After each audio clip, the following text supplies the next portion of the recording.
नमस्कार दोस्तों, मैं हूं दीपक चौरसिया और आज बात करेंगे असदुद्दीन ओवैसी की। उन्होंने कहा है काटते रहो। आखिरकार एक बीफ शॉप पर गौ माता की तस्वीर देखने के बाद असदुद्दीन ओवैसी ने ऐसा बयान क्यों दिया, इसको लेकर सोशल मीडिया से लेकर मेन स्ट्रीम मीडिया में कई तरह की टिप्पणी की जा रही है। हालांकि ओवैसी ने अपने इस बयान पर किसी भी तरह की कोई सफाई नहीं दी है। हालांकि उनकी विरोधी माधवी लता का भी एक वीडियो सामने आया जहां प्रतीकात्मक तौर पर तीर और कमान चलाते हुए इस तरीके से दिखाई दे रही है। उसको लेकर ओवैसी ने कहा कि देखिए, मस्जिद की तरफ तीर और कमान चलाई जा रही है। हैदराबाद की शांति और सद्भावना को बिगाड़ने की बीजेपी और आरएसएस कोशिश कर रही है।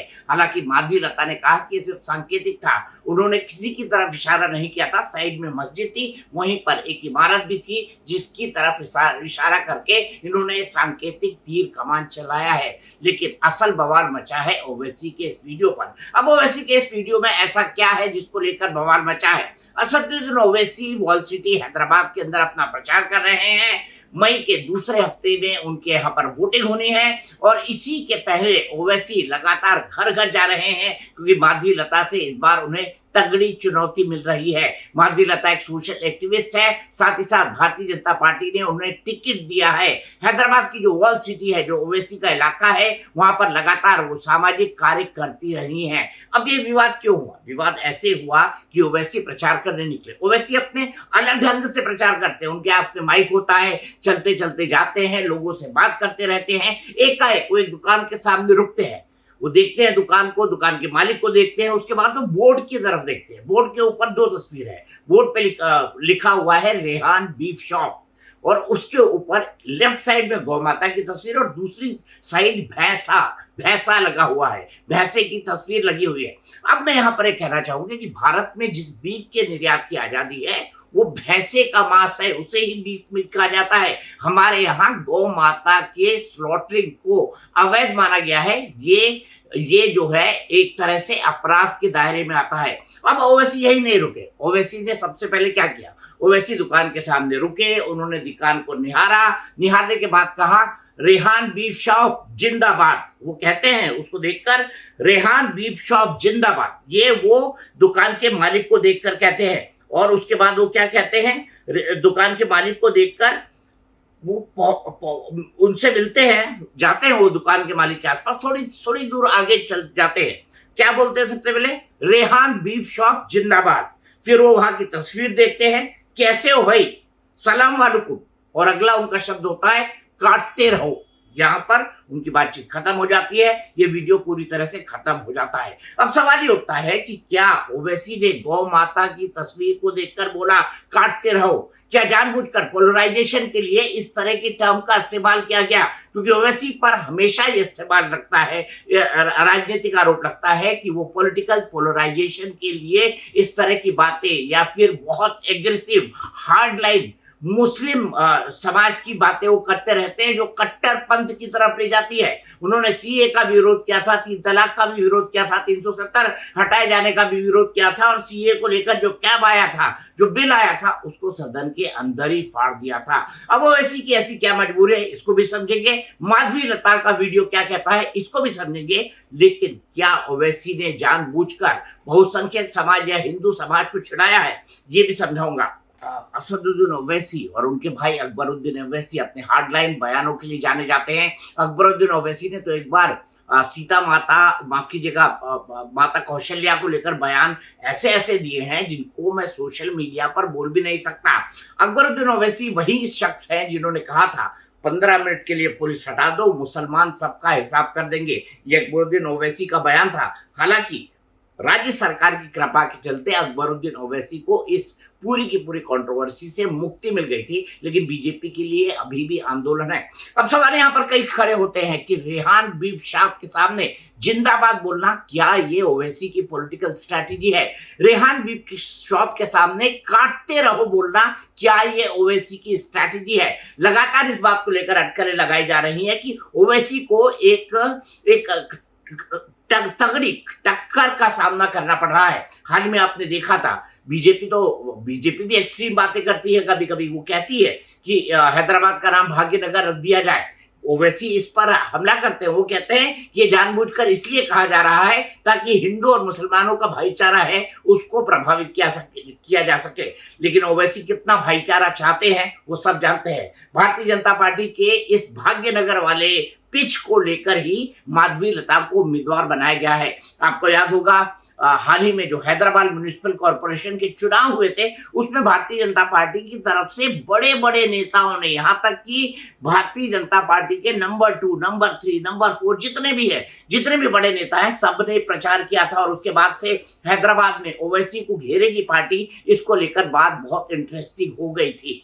अब ओवैसी ने इस रेहान मीट शॉप के सामने जो बोला है काटते रहो, फिर कहा है Rehan beef shop, meat shop नहीं, रेहान बीफ शॉप जिंदाबाद। और फिर उन्होंने बोला है कैसे हो भाई, सलाम वालेकुम, फिर बोला है काटते रहो। क्या चिढ़ाने के लिए कहा है, इस पर भारतीय जनता पार्टी काफी सारी राजनीतिक टिप्पणी करने वाली है। माधवी लता का जो तस्वीर था मैंने आपको बताया कि किस तरह से वो एक तीर चलाती है। अब उनका कहना है कि रामनवमी का दिन था, रामनवमी के दिन उन्होंने 17 तारीख को एक जो रोड शो है उसमें इस तरह का इशारा किया था। हैदराबाद वॉल सिटी की तस्वीर है, इस वीडियो को भी खूब शेयर किया जा रहा है। वो ऐसे तीर कमान से इशारा करती है और ये कहती है कि ये शौर्य का प्रतीक है, भगवान राम का प्रतीक है। तीर धनुष से ही उन्होंने लंका के राजा रावण को हराया था और यही जो है मर्यादा पुरुषोत्तम का सबसे बड़ा प्रतीक है, इसीलिए वो इस तरह से दिखा रही थी। हालांकि वो मस्जिद एक तरफ दिखती है तस्वीर के अंदर जब शॉट को हल्का सा पैन किया जाता है, लेकिन सामने इमारत भी साफ साफ दिखाई देती है। अब सवाल ये उठता है कि जब माधवी लता एक खेद जता सकती है, जब माधवी लता माफी मांग सकती है कि अगर किसी की भावनाएं आहत हुई हैं तो मैं माफी मांगती हूं, तो क्या असदुद्दीन ओवैसी भी काटते रहो के इस बयान पर माफी मांगेंगे? ओवैसी हमेशा से बड़े कट्टर बातें करते रहे हैं। उनका जो पॉलिटिकल एजेंडा, यहाँ तक कि एआईएमआईएम का जो पूर्व का पॉलिटिकल एजेंडा था 1947 से पहले, तो एआईएमआईएम जैसे हैदराबाद के जो निजाम थे वो जाना चाहते थे पाकिस्तान, वैसे ही एआईएमआईएम के जो पूरे के पूरे उनके दादा परदादा या ये जो ओवैसी का परिवार था ये भी जाना चाहते थे पाकिस्तान। हालांकि आपको पता है क्या हुआ था हैदराबाद के विलय को लेकर, सरदार पटेल ने कितना स्ट्रॉन्ग एक्शन लिया था और सरदार पटेल के इसी स्ट्रॉन्ग एक्शन के बाद हैदराबाद न केवल भारत का अभिन्न हिस्सा रहा बल्कि आज भी जो है भारत के साथ वो बड़ा फल फूल रहा है।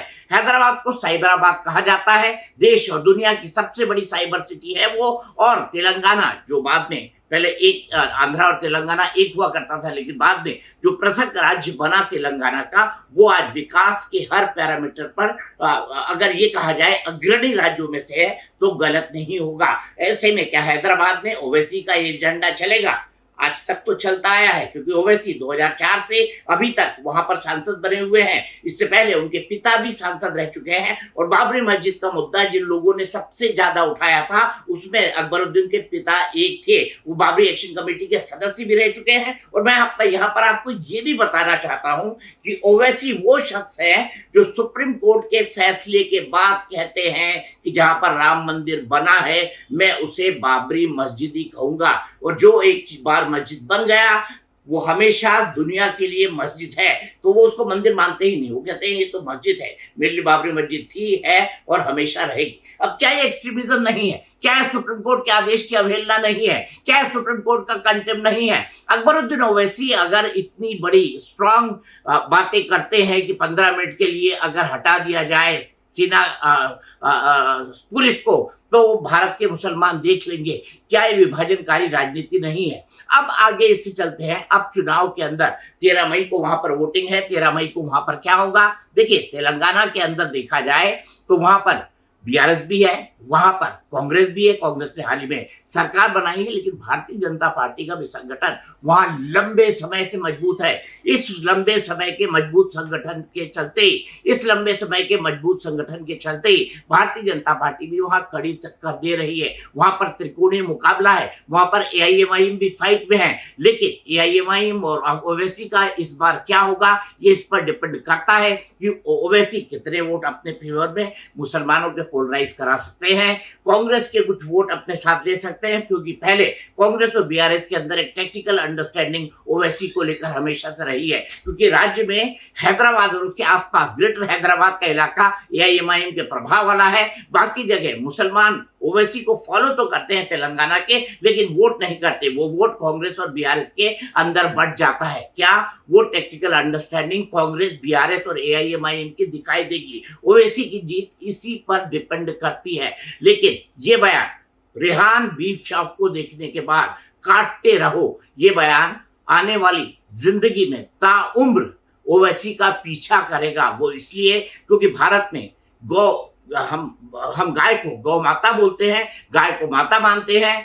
गाय को लेकर जो है हमारे मन में श्रद्धा भावना है, हमारे यहाँ गाय को पूजा जाता है। भगवान श्री कृष्ण गायों के साथ विचरण करते थे और गाय को हमारे यहाँ सबसे ज्यादा कामधेनु माना जाता है, क्योंकि गाय परिवार का एक ऐसा सदस्य होती है जो है आपको दूध भी देती है, उसका गोबर भी काम आता है और साथ ही साथ वो हमारे लिए शुभ मानी जाती है सनातन धर्म के हिसाब से। तो ओवैसी ने ऐसा क्यों किया? क्या भावनाओं को भड़काने के लिए किया? क्या ओवैसी इस बात के लिए माफी मांगेंगे या बाकी मुद्दों की तरह इस पर भी ये कह के निकल जाएंगे कि मैं बीजेपी और आरएसएस की चाल में नहीं आऊंगा? क्योंकि जब भी किसी भी मुद्दे को लेकर मुस्लिम कट्टरपंथ का विरोध होता है तो ओवैसी उस मामले को या तो दरकिनार कर देते हैं या फिर इसे बीजेपी का एजेंडा कहकर कुछ भी कहने से इनकार कर देते हैं। लेकिन ओवैसी का काटते रहो, रेहान बीफ शॉप जिंदाबाद और काटते रहो, ये पूरे चुनाव भर गूंजेगा।